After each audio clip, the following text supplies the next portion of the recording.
With this photograph, we're going to take a look at a small little project that will help us understand how to work with shadows even more effectively. And what we're going to do in this project is we're going to first add a bit of space to our document window because this is a pretty tight crop here.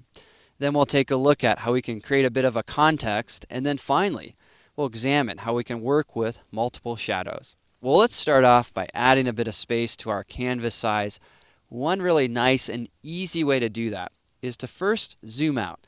You can do that by pressing Command or Control minus. Next, press the C key to grab your crop tool and then click and drag over your image.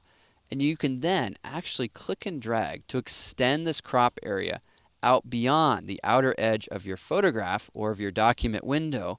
If you double click inside of this area or press Enter or Return to apply the crop, what you'll see is that you extended your overall canvas size. All right, nice. That gave us a little bit of breathing room.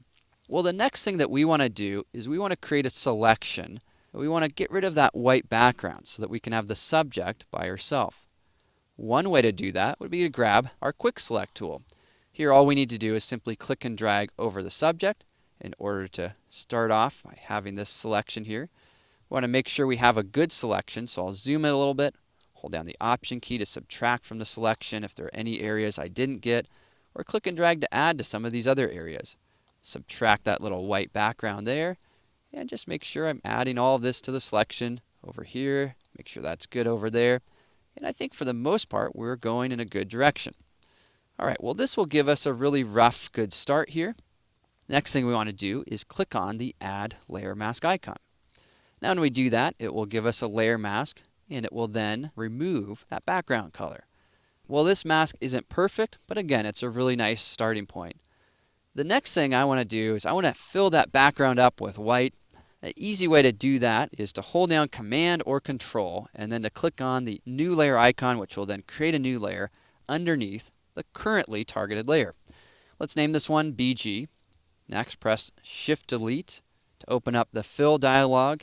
We want to fill this background with white, so we'll do that and click OK. And all right, now we have this new expanded canvas.